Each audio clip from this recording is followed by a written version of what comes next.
I think yes. Why will you stay in a toxic relationship? Kasi hindi na healthy sa'yo, hindi healthy dun sa partner mo, at hindi rin healthy sa environment ng mga bata. Hindi magandang lumalaki yung mga bata sa ganong toxic na environment kasi nadadala nila yun. Baka magkaroon ng malaking epekto sa kanila pag in case na magkaroon sila ng sarili nilang pamilya. Kasi bakit ka mag-hold on dun sa relationship na hindi na healthy para sa lahat, sa mga bata, sa'yo. Kasi pwede namang maging okay kayo after the divorce kaysa yung magsasama kayo maging okay kayo para sa mga bata. Kung may batang involved. Kasi ako divorce ako eh. Pero dito sa Bahrain. Yes ako. Agree ako sa divorce. Kasi mahirap magkimkim dito, tapos nakikisama ka pa. Hindi maganda ang relationship. Ngayon kung magkakasundo kayo, magkahiwalay kayo, tapos kung may anak kayo, pwede naman kayo maging friend ulit. Nasa inyo yung dalawa. Diba? Yes, para maging masaya ka, maging malaya ka kung may divorce. Yes, of course. Para mabigyan mo naman ng second chance yung manumigaya. Kung hindi ka masaya sa una, at least may second chance ka sa pangalawa. Siyempre, paano naman kapag hindi naman magkakasundo ang dalawang both side, then hiwalay na sila. Ganun na rin. Tapos yung iba may another partner na, the other one has another partner. Ganun, para legal na rin sila. So they have, mag-sign na lang sila. Yes.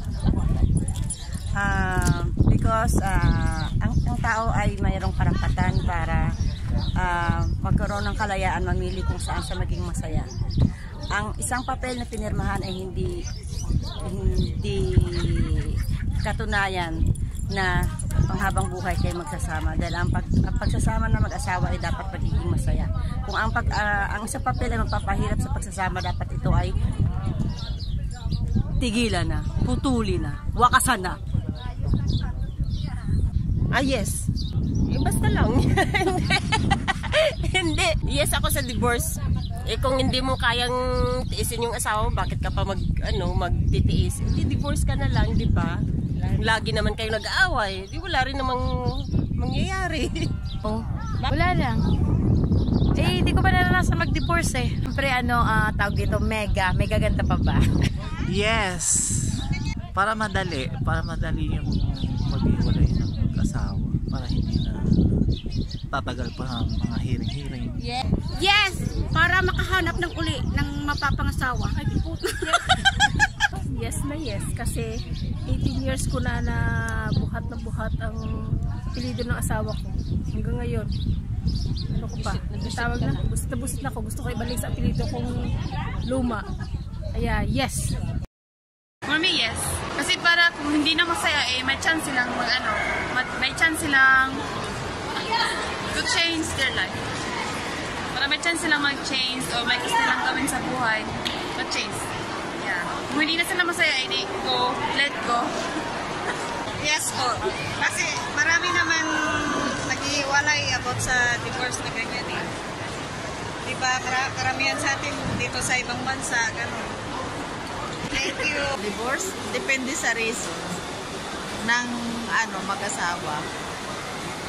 Kasi parang kung ang pagbabasyan ay ang pag-ibig ng Diyos, ay masasabi kong no. Hindi ako pabor sa divorce.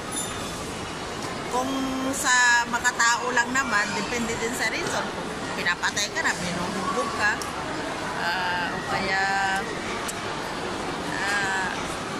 hindi pa kayo tamad yung partner mo, both side, lady or man. So, pabor ako sa divorce. Pero in the end of the day, hindi ako pabor sa divorce. Kasi yun ang kalooban na Diyos mo, mag-asawa kayo.